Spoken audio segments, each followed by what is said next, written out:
Hello my dear student, आज मैं आपको कुछ ऐसे क्वेश्चन कराने वाला हूँ जो काफ़ी बार रिपीट हो चुके हैं टेंथ के बोर्ड में। तो ये मोस्ट इंपॉर्टेंट रिपीटिंग क्वेश्चन है, तो इनको कर लोगे तो अच्छा रहेगा। और इसके पहले मैंने 8 क्वेश्चन कराया है, उसका लिंक डिस्क्रिप्शन में दे दिया। वो भी काफ़ी ज़्यादा इंपॉर्टेंट है, रिपीट होते रहते हैं अक्सर, इसके लिए वो भी देख लेना और ये भी देख लो। इसमें देखो पहला जो क्वेश्चन है हमारा क्या है, the ratio of 11th term to the 18th term of an A P is 2:3। फिर क्योंकि इसके बाद क्या बोला, find the ratio of 5th term to the 21st term, also find the ratio of the sum of first 5 terms to the sum of first 21 terms. देखो question read करके थोड़ा hard लग रहा है, लेकिन हार्ड है नहीं। सिर्फ और सिर्फ पहले फर्स्ट वाली लाइन पे फोकस करो। क्या बोला है, किसका रेशियो दिया है, 11th टर्म और 18th टर्म का रेशियो क्या दिया है, 2:3 दिया है। तो पहले ये हम लोग करते हैं। तो इसके करने से पहले हमको क्या करना होगा, फर्स्ट टर्म और कॉमन डिफरेंस लेट करना होगा। तो यहाँ पे लिख देता हूँ, let A be the first term and D be the common difference. चलो ठीक है। अब क्या करते हैं हम लोग, फॉर्मूला यूज करने से अच्छा डायरेक्ट सॉल्व करते हैं। देखो कैसे फॉर्मूला क्या करते हो आप लोग, a n is equal to a plus n minus 1 into d, ये यूज करते हो। तो मैं क्या करता हूँ, देखो यहाँ पे पहला कौन से बोला है, 11th टर्म बोला है। तो 11th में क्या हो जाएगा, यहाँ पे एन के प्लेस पे 11 डाल दो, और ए तो ऐसे ही रहेगा, प्लस एन के प्लेस पे क्या आएगा 11, और 11 माइनस 1 कितना हो जाएगा 10। तो यहाँ पे आ जाएगा 10 डी। सेम दूसरा क्या बोला है, 18th टर्म। तो 18th टर्म में भी ऐसे ही करोगे, यहाँ पे हो जाएगा 18, और उसके बाद ए प्लस 1 माइनस कर दो, कितना हो जाएगा 17 डी। इसे लिख दो इक्वेशन 1, और इसे इक्वेशन 2 लिख दो। अब इसके बाद देखो ये दोनों ही टर्म का क्या दिया है, रेशियो दिया है 2:3, इसे लिख लेते हैं हम लोग। तो इसके बाद क्या दिया है, ए 11 डिवाइड बाय रेशियो को हम लोग कैसे लिखते हैं, अपॉन में लिखते हैं। ये हो जाएगा 18, क्या दिया, कितना रेशियो दिया है 2:3, 2/3 लिख देता हूँ। अब देखो ए 11 का वैल्यू है मेरे पास, और ए 18 का भी है, ये दोनों को पुट कर देता हूँ। तो यहाँ पे लिख देता हूँ ए 11 का वैल्यू क्या है हमारे पास, ए प्लस 10 डी डिवाइड बाई ए 18 क्या है, ए प्लस 17 डी, इक्वल टू क्या है 2 डिवाइड बाई 3। इधर लिख दोगे फ्रॉम 1 एंड 2, 1 एंड 2, 1 और 2 से हमें मिला। अब इसके बाद क्रॉस मल्टीप्लाई करेंगे हम लोग।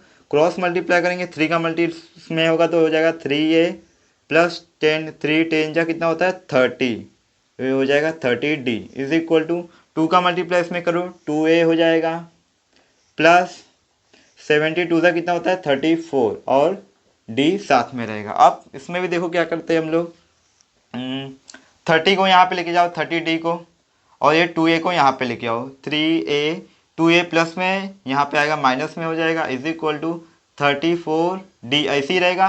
ये 30d प्लस में यहाँ पे आएगा तो माइनस में हो जाएगा। तो बचेगा क्या अपने पास, 3 में से 2 गया 1 बचा, यानी सिर्फ और सिर्फ a बचेगा यहाँ पे, और इसमें क्या बचेगा 4 बचेगा, 4 और d।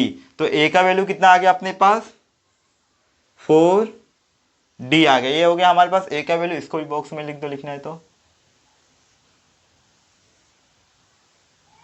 चलो ये हो गया ए का वैल्यू। अब इसके बाद क्या बोला है, find the ratio of 5th term to the 21st term, also find the. चलो इतना करते हैं पहले, फिर उसके बाद आगे सॉल्व करते हैं हम लोग। पहले इतना करते, क्या बोला है 5th टर्म और 21st टर्म। तो 5th टर्म में हम लोग क्या करते हैं, डायरेक्ट a5 डायरेक्ट मैं लिखता हूँ, हाँ a5, और दूसरा क्या बोला है 21st, यहाँ पे आ जाएगा 21 इज इक्वल टू a5, यानी a तो ऐसे ही रहेगा कि रख दूँ, एक काम करता हूँ लिखता हूँ अलग से, नहीं तो बहुत छोटा हो जाएगा, मार्क्स कट जाएंगे आपके। पहला क्या है हमारा a5,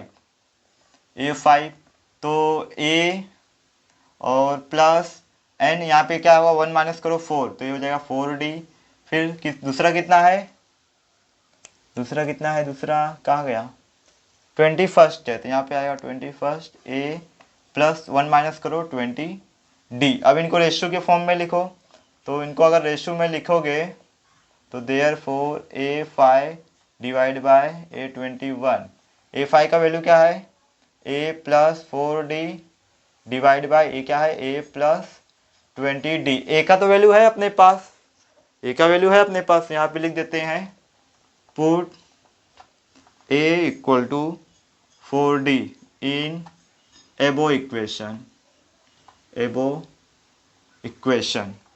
तो A5 ऐसे ही रहेगा, A डिवाइड बाई A21 भी ऐसे ही रहेगा। ए के प्लेस पे क्या आएगा 4D प्लस 4D, फिर यहाँ पे भी ए के प्लेस पे क्या आएगा 4D प्लस 20D। इन दोनों को ऐड करो, ये हो जाएगा 8D, इन दोनों को ऐड करो, ये हो जाएगा 24D। ये क्या है A5 डिवाइड बाई A21। अब आगे डी डी कैंसिल हो जाएगा, 8 1 जा 1, 8 3 जा 24। तो क्या आ जाएगा इनका रेशियो A21 और ये हो जाएगा 1/3। ये हो गया हमारा एक।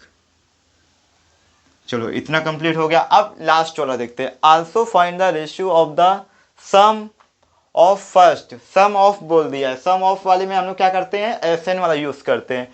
First 5 terms to the sum of first 20 terms. तो यहाँ पे लिखेंगे हम लोग now we find the ratio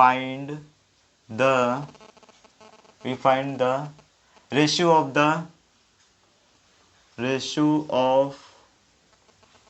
the क्या है ratio of the sum of first 5 terms to the sum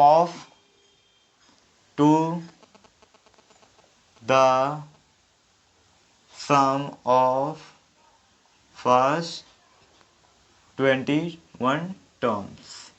ये लिख देना, हाँ सही रहेगा। तो SN का फॉर्मूला तो आपको पता ही होगा, क्या होगा SN इज इक्वल टू क्या होता है N डिवाइड बाई 2 ब्रैकेट में 2A plus N minus 1 into D, यही फॉर्मूला होता है। अब हम लोग यही अप्लाई करेंगे। रेशियो फाइंड आउट करना है तो मैं क्या करता हूँ सीधा अप्लाई करता हूँ। तो S पहले कौन सा है हमारा S5 आ जाएगा N के प्लेस पे, डिवाइड बाय दूसरा टर्म क्या है 21, तो ये हो जाएगा S21 is equal to S5 में N के प्लेस पे क्या आएगा 5/2 ब्रैकेट में 2 और A का वैल्यू क्या है अपने पास, A का वैल्यू क्या यहाँ पे है, यहाँ पे 4D है। हाँ ये ध्यान से देखना 4D है, तो यहाँ पे आ जाएगा 4D प्लस N का वैल्यू कितना है 5 है माइनस 1 इंटू D। चलो ये इतना हो गया डिवाइड बाय, इसको चाहे तो मैं और एक्सपांड कर सकता हूँ लेकिन अभी मेरे पास प्लेस नहीं है, तो आप लोग से जितना हो उतना बड़ा करोगे तो अच्छा रहेगा। तो इसके बाद N का वैल्यू कितना है 21 divide by 2 into 4D plus N का वैल्यू कितना है 21 है माइनस 1 इंटू D। ये हो गया इतना S5 डिवाइड बाई S21। ये तो A2 कैंसिल हो जाएगा, बचेगा क्या यहाँ पे 5 बचेगा ये, और 2 का मल्टीप्लाई 4 में होगा तो ये हो जाएगा 8D प्लस 5 में से 1 गया 4, तो ये हो जाएगा 4D। चलो ये इतना बचा, तो यहाँ पे 21 बचा, 2 तो कैंसिल हो गया, A2 कैंसिल हो गया, 2 यहाँ पे भी हो जाएगा 8D प्लस माइनस होगा तो 20D। अब क्या करो इसका, नहीं पहले ऐड कर देता हूँ S5 डिवाइड बाय S21, तो 5 ब्रैकेट में क्या बचेगा 8D और ये कितना हो जाएगा 12D डिवाइड बाय ये 21 और इनको ऐड करो ये हो जाएगा 28D। अब इसको आगे कर दूँ क्या, स्पेस से मैं थोड़ा आगे कर देता हूँ यहीं पे, तो ये हो जाएगा 5 नहीं होगा, मल्टीप्लाई करो 12 5 जा 60, ये हो जाएगा 60D। अब इसका मल्टीप्लाई करो 21 का, 21 का मल्टीप्लाई 20 का मल्टीप्लाई 8 में करते तो 160 आता है, और ये 168 हो जाएगा, ये तो D ऐसे ही रहेगा, बचा कितना 16, और 21 2 से कितना होता है हमारे पास 42 होता है, और 42 और ये 6 गया तो 48 और ये 10 58 होता है, 58 D कैंसल। अब इसमें कैंसिल करो किससे कैंसिल हो रहा है? 4 से कैंसिल हो रहा है, ये हो रहा है ये 4 से कैंसिल हो रहा है, 4 से कैंसिल हो रहा है। तो ये कितना हो जाएगा? मैं तो एक काम करूँ, यहीं अभी इतना रहने दो, इधर करता हूँ। अब कितना बचा है? 60 डिवाइड बाय 588, यही बचा है। ये क्या है? S5 divide by S21।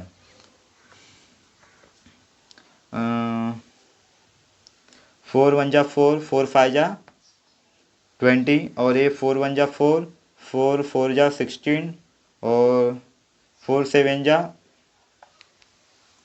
ये कितना आ रहा है?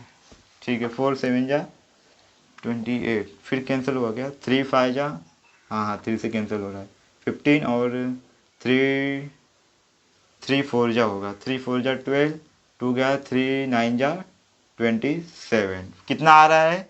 Therefore ratio of S5 divide by S21 नहीं दिख रहा होगा तो मैं बोल रहा हूँ, सुन लो, 5/49, ये है आपका फाइनल। अब क्वेश्चन नंबर 2 करते हैं हम लोग। क्या बोला? A bird sitting on the top of a 80 metre high tree, एक 80 मीटर का क्या है? ट्री है। तो यहाँ पे मैं बना देता हूँ 80 मीटर का ट्री, इसको नाम दे देता हूँ A, इसको नाम दे देता हूँ B। ये कितना है? 80 मीटर का है। फिर उसके बाद क्या बोला है? From a point on the ground the angle of elevation of bird is 45 degree. तो इस पॉइंट से लेके जो ग्राउंड पे जो एंगल ऑफ एलिवेशन हो रहा है वो क्या हो रहा है? 45 डिग्री। हाँ 40, इतना हम नहीं करने का है, इतना ही कर देता हूँ।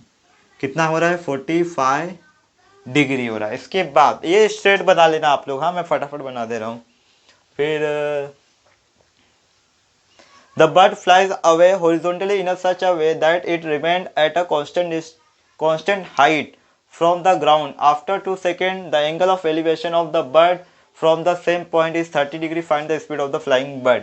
फिर क्या हुआ? बर्ड क्या की? यहाँ से वापस उड़ी, लेकिन उसने क्या है, जो इसका ग्राउंड से डिस्टेंस था वो उतना ही है, हॉरिजॉन्टली आगे गई।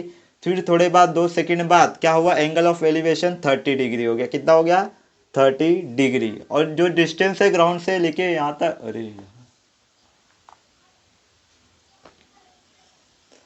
ये ऐसा ही बना देने का, ये नाम दे देता हूँ P और AQ। ये जो डिस्टेंस है ना, ये सेम ही है, चेंज नहीं हुआ है। पहले बर्ड थी यहाँ पे तो एंगल ऑफ एलिवेशन 45 डिग्री बन रहा था। फिर बर्ड क्या हुई? फ्लाई की, लेकिन उसका जो ग्राउंड से डिस्टेंस है 80 मीटर वो सेम है, हॉरिजॉन्टली थोड़ा आगे गई, फिर एंगल ऑफ एलिवेशन कितना हो गया? 30 डिग्री हो गया। अब लेकिन ये जो डिस्टेंस है सेम है, तो हमें बताना है बर्ड की जो स्पीड है वो कितनी थी। तो स्पीड इज इक्वल टू क्या होता है? डिस्टेंस अपॉन टाइम होता है। डिस्टेंस, टाइम तो है हमारे पास 2 सेकेंड, लेकिन डिस्टेंस नहीं, तो डिस्टेंस के लिए क्या करेंगे? इसे नाम देता हूँ C।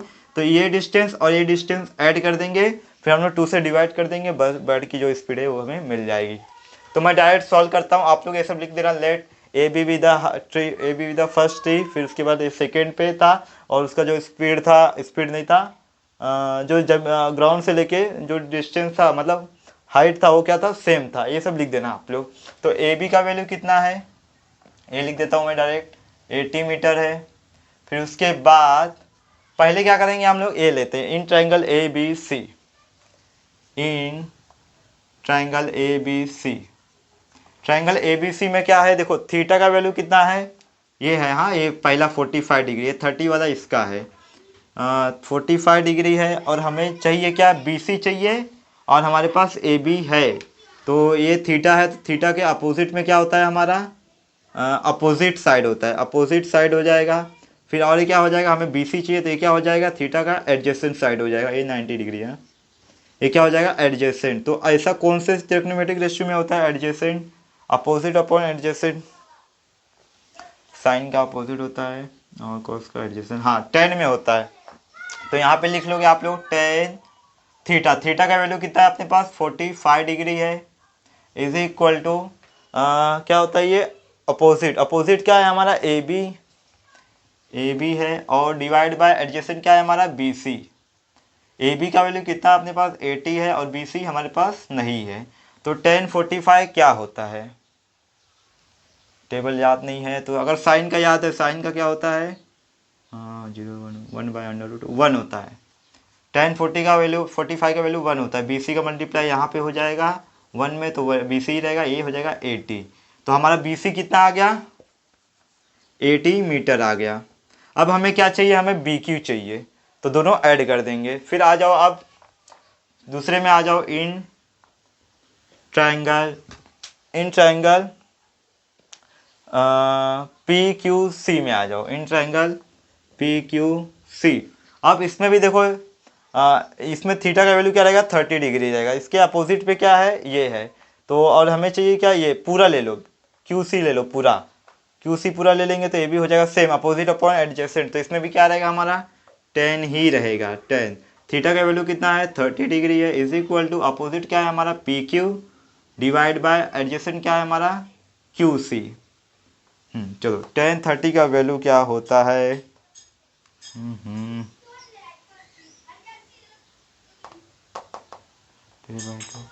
1/√3 होता है ना।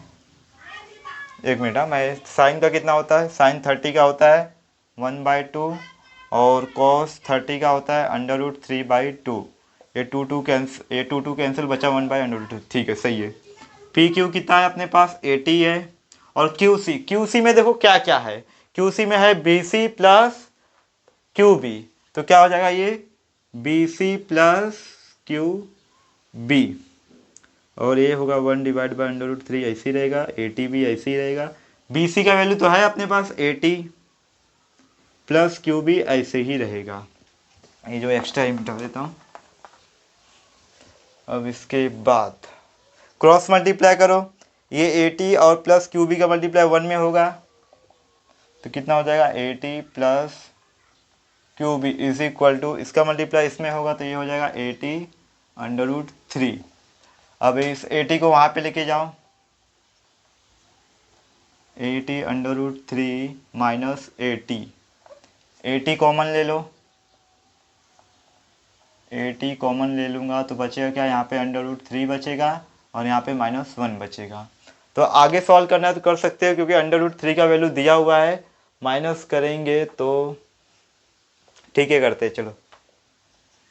80, हाँ, √3 का वैल्यू है 1.732 इंटू, सॉरी, -1। अब माइनस करो 80, और कितना बचेगा, 1 जाएगा तो बचेगा 0.732। अब इसे ऐसे ही रहने दो, इसे ऐसे ही रहने दो, मीटर। QB का हो गया टोटल, QB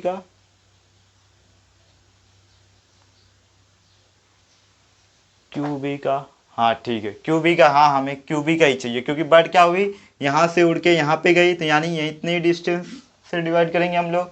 तो अब ये जो आ गया हमारे पास QB का वैल्यू। अब क्या करेंगे हम लोग, स्पीड ऑफ बर्ड क्या होगा, डिस्टेंस अपॉन टाइम। डिस्टेंस कितना है, 80 इंटू 0.732 डिवाइड बाय टाइम कितना है, 2 सेकेंड। तो यहाँ पे लिख दोगे T is equal to 2 seconds, ये टाइम शो कर देना, हाँ, क्योंकि मैंने यहीं कहीं बताया नहीं है टाइम, इसके लिए वहाँ पे बता दे रहा हूँ। तो ये कैंसिल करो, ये हो जाएगा 40 इंटू 0.732 स्पीड ऑफ बर्ड। 40 का मल्टीप्लाई करते चलो, पहले 0 तो 0 ही आ जाएगा, 4 2 ज़ा 8, 4 3 ज़ा 12, बचा 1, 28 और 8 29। कितने डिजिट पे है, 1 2 3 डिजिट पे लगा दो, तो कितना आ जाएगा, 29.280। ये आ जाएगा मीटर पर सेकेंड। स्पीड ऑफ बर्ड क्या आ जाएगा हमारा, स्पीड ऑफ बर्ड क्या आ जाएगा, 29.2028, ज़ीरो मत लगाओ, ज़ीरो को रहने दो, 28 मीटर पर सेकेंड। क्वेश्चन नंबर तीसरा क्या बोला, the median of the following data is 525। देखो ये सब जो डेटा दिया है इसका मीडियन ऑलरेडी क्वेश्चन में दिया है, क्या है, 525। Find the value of x and y if the total frequency is 100। ये टोटल फ्रीक्वेंसी यानी एन इक्वल टू कितना दिया, 100 दिया। हमें करना है क्या, सिर्फ और सिर्फ एक्स और वाई का वैल्यू फाइंड आउट करना है। कौन सा, मीडियन का फॉर्मूला यूज़ करके। देखो ये दो जो मैंने कॉलम बनाए हैं, इसमें कुछ खास किया नहीं है, इसको मैंने ऑलरेडी इसलिए बना दिया ताकि टाइम वेस्ट ना हो। अब दूसरी बात, एक क्लास इंटरवल, आई से मैंने इंटरवल लिखना था, नहीं लिखा, ठीक है लिख देता हूँ इंटरवल। क्लास इंटरवल में क्या किया मैंने, इस क्लास को एकदम जैसा था सेम टू सेम कॉपी किया और फ्रीक्वेंसी को भी वैसी सेम कॉपी कर लिया। फिर उसके बाद इनको ऐड कर दो, ऐड करेंगे तो क्या होगा, 2 5 7 हो गया, 7 8 19 हो गया, 19 और 10 29 36 36 और 20 56 56 और ये 4 कितना हो जाएगा, 60 67 और 3 इसमें गया 67 76 आ रहा है। कितना आ रहा है, 76। और ये x प्लस वाई तो कितना आ जाएगा हमारा, इधर ये इसमें रहेगा तो मैं इधर लिख देता हूँ, n is equal to x plus Y plus ये कितना था हमारा 76, x प्लस वाई प्लस 76 ये आ रहा है इन सबको ऐड करने पे, क्योंकि ये x और y भी प्लस में ही रहेगा। अब हमें क्या निकालना है, क्यूमुलेटिव फ्रीक्वेंसी यानी CF। तो CF कैसे निकालेंगे, पहला जो नंबर है उसको सेम टू सेम ऐसे लिख लो।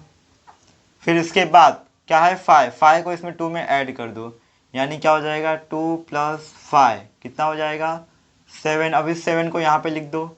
अब इसमें ये ऐड कर दो प्लस x, ए मल्टीप्लिकेशन नहीं x है यहाँ हमारा, तो कितना इतना इतना ही रहेगा, इसको ऐसे रहने दो, लिख देता हूँ तो भी चलो ठीक है x। अब इसको यहाँ कॉपी कर लो, 7 + x + 12 कितना हो जाएगा, 12 और 7 19 हो जाएगा, x प्लस, तो नंबर को पहले लिख देता हूँ मैं, ये हो जाएगा 19 + x। अब इसको यहाँ कॉपी कर लो, 19 + x प्लस ये कितना है 17, इनको ऐड करो कितना आएगा, देखो 1 इसमें गया 20 हो गया और ये 30 और 36 हो जाएगा, 36 + x हो जाएगा। अब इसको यहाँ कॉपी कर लो, 36 + x और ये कितना है +20 इज इक्वल टू क्या हो जाएगा, 20 इसमें डाल दिया 56 + x हो जाएगा, सिंपल सा। अब इसको पूरा ऐड करो कितना होगा, देखो 56 + x + y, तो ये तो ऐसे ही रहने वाला है, 56 + x + y। अब इसको यहाँ कॉपी करो, 56 + x + y प्लस 9 को ऐड कर दो, इसमें कितना हो जाएगा, 9 इसमें जाएगा तो कितना हो जाएगा, 4 इसमें गया 65 हो जाएगा, कितना हो जाएगा 65 + x + y। अब इसको यहाँ लिख दो, 65 + x + y प्लस ये कितना है 7 इसमें ऐड करो कितना हो जाएगा 72 + x + y। अब इसको यहाँ कॉपी करो, 72 + x + y + 4 ऐड कर दो कितना हो जाएगा 76 + x + y। ये आ गया हमारा क्यूमुलेटिव फ्रीक्वेंसी का टोटल, ठीक है। अब इसमें क्या करोगे, ये तो n है, लेकिन एक चीज़ ऑलरेडी क्या दिया है हमें, गिवन दिया है। क्या दिया है गिवन में, n इज इक्वल टू दिया है हमें 100 और दिया है मीडियन कितना दिया है 525, मीडियन दिया है हमें 525, ये 5 है 525। अब इसके बाद क्या करोगे, इसके बाद ठीक है ये हो गया। अब हम लोग क्या करते हैं, सब फ्रीक्वेंसी ये सब वैल्यू निकालते हैं। अब सबसे हाईएस्ट फ्रीक्वेंसी कौन सा है इसमें, देखो 20 सबसे हाईएस्ट है, तो ये क्या हो जाएगा हमारा f फ्रीक्वेंसी हो जाएगा। और इसके लेफ्ट साइड में आ जाओ, ये जो हमारा ये इस मीडियन क्लास है, ये क्या हो जाएगा, इसका फर्स्ट वाला हो जाएगा हमारा l। तो l का यहाँ पे लिखता हूँ, एक मिनट, ये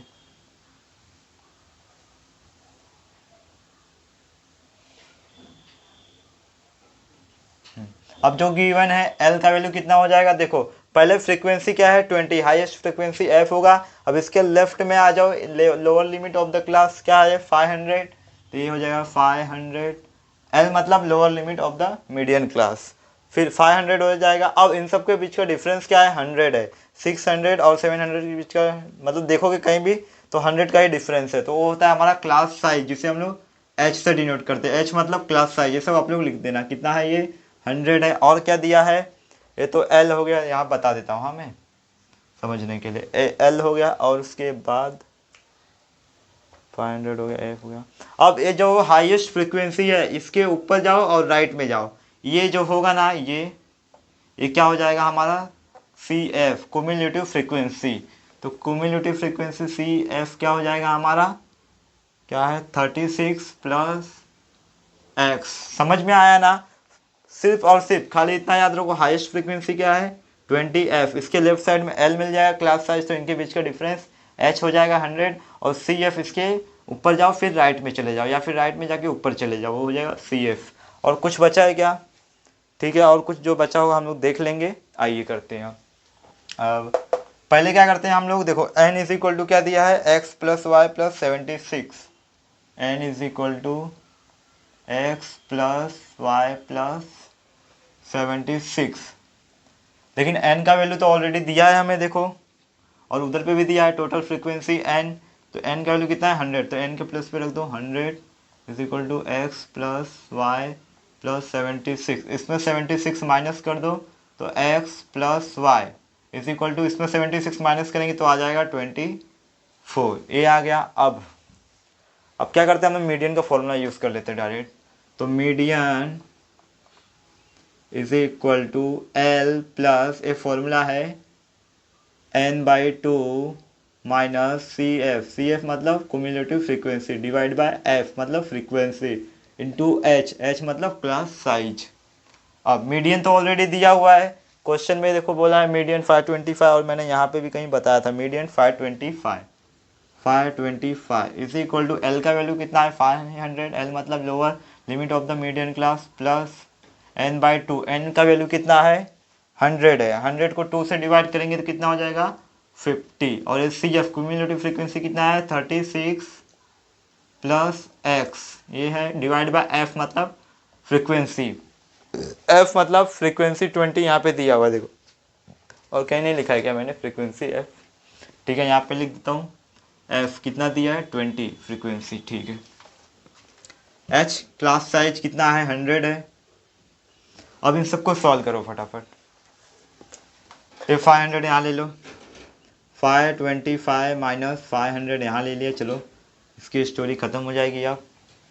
अब ये माइनस से मल्टीप्लाई कर दो यहाँ पे, और ए जीरो कैंसर, 2 5 जा 10, 5 बचा वहाँ पे, और ये तो वहाँ चले गया, तो ये 50 है, और ये माइनस होगा 36, और ये भी माइनस हो जाएगा, मल्टीप्लाई होगा तो, हाँ माइनस से मल्टीप्लाई होगा तो ब्रैकेट ओपन करेंगे तो, और यहाँ पे क्या बचा इंटू 5। ये जो है ना ये हमारा x है, ये इतना याद रखना, मैं बार बार रिपीट कर रहा हूँ, ये मत समझ जाना कि 2 टाइम मैंने मल्टीप्लाई कर दिया। तो यहाँ पे माइनस होगा तो 25 बचेगा इज इक्वल टू, ये इसको माइनस करो कितना बचेगा 14 बचेगा, माइनस एक्स, और ये क्या है मल्टीप्लिकेशन में है ना यहाँ पे, इसको यहाँ पे डिवाइड में ले लो। तो कितना बच जाएगा अब 5 5 जा 25 बचा, ये 14 माइनस एक्स।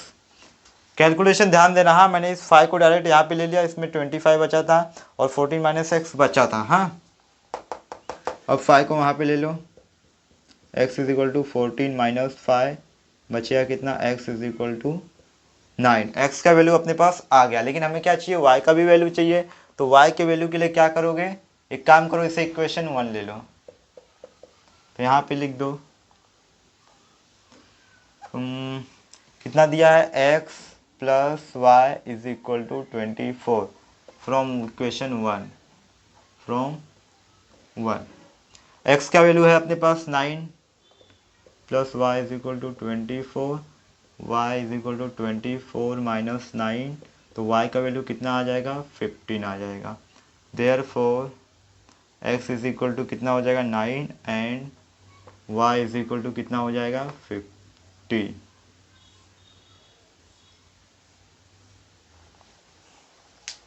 अब क्वेश्चन नंबर 4 करते हैं। देखो ये क्वेश्चन नंबर 4 करने से मैं बता दूं कि मैंने जो डिस्क्रिप्शन में लिंक दिया है उसमें 8 क्वेश्चन है, उनको क्या करना। इसके पहले मैंने कभी नहीं कहा शेयर करने के लिए, लेकिन आज कह रहा हूँ, क्योंकि अगर शेयर कर दोगे तो इसमें उसमें के 8 और इसमें के 4, इसमें से अगर एक भी क्वेश्चन अगर बाय मिस्टेक या गलती से कैसे भी आ गया तो जिस भी बच्चे ने ये वीडियो देखा रहेगा वो क्वेश्चन आसानी से कर लेगा, उसको थोड़ा भला हो जाएगा, तो कर देना। तो देखो पहले क्या है इसमें, बोला solve the following pair of linear equation graphically. ये जो लीनियर पेयर ऑफ इक्वेशन दिया है इसे हमें ग्राफिकली सॉल्व करने का है। आइए करते हैं। पहले इसके पहले हमें क्या करना होगा, दो बॉक्स बनाना होगा। तो दोनों ही बॉक्स मैं बना देता हूँ यहाँ पे। ये हो जाएगा x और ये हो जाएगा y। चलो ठीक है, ए और दूसरा बॉक्स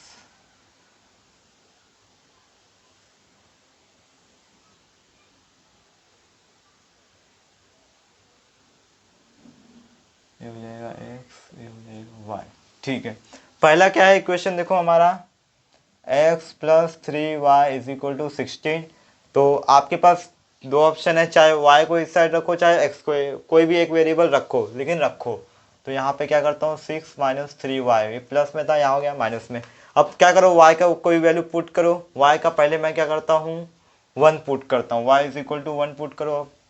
तो वेन यहाँ पे लिखना होगा, वेन y इक्वल टू 1, तो क्या हो जाएगा x is equal to 6 minus 3 और 1।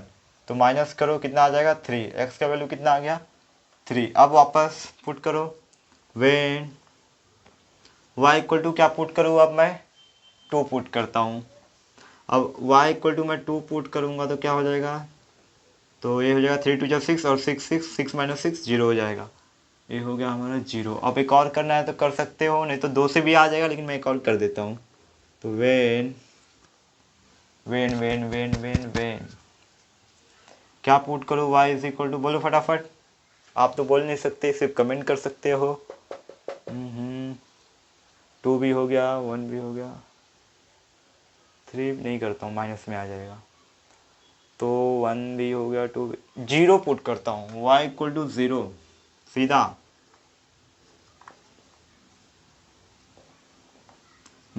बचेगा कितना 6, ठीक है 6 बचा x का वैल्यू।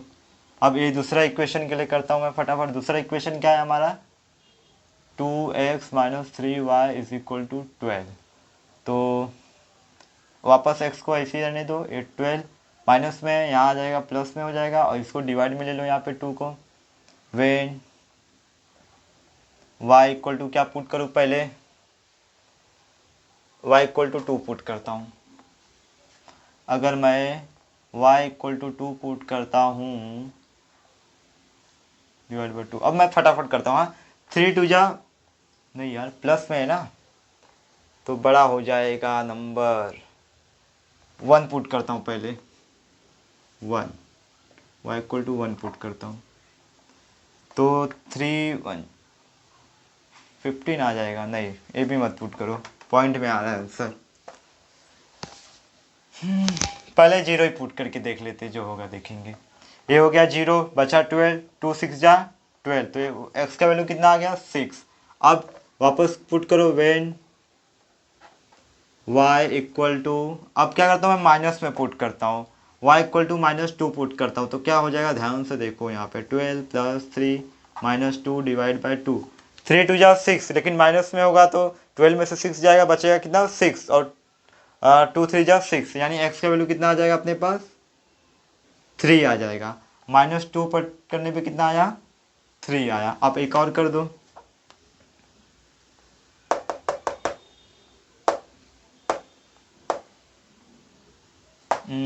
अब क्या पुट करूँ, value when y equal to -1 नहीं कर देता हूँ, ये तो कितना पॉइंट में आएगा, -1 3 3 4 जा कितना होगा 12। ओ हो, अब y इक्वल टू मैं -4 पुट करता हूँ, 12 प्लस 3 -4 डिवाइड बाई 2। अब ये 3 4 जा 12 हो जाएगा, -12 हो जाएगा, -12 -12 0, यानी जो x का वैल्यू क्या आ जाएगा 0 आ जाएगा।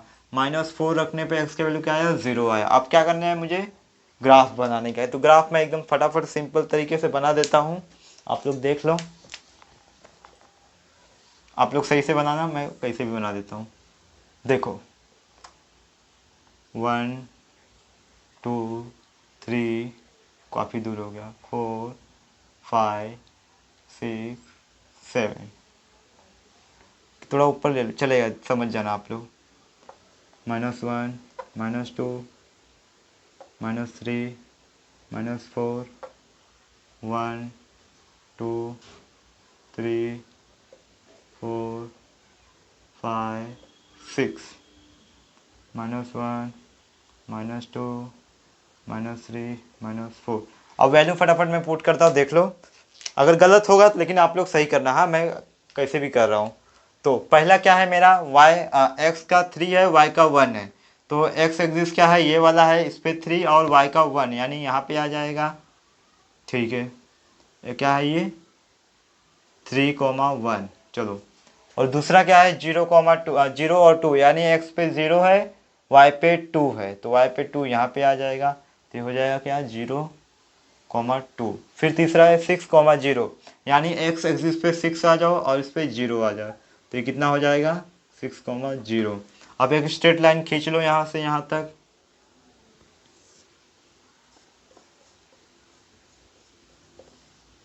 ये हो कौन से इक्वेशन का है, पहला वाला इक्वेशन क्या था हमारा, x + 3y = 6। ये स्ट्रेट आया है, 0.6 पे आया है और यहाँ पे आया है।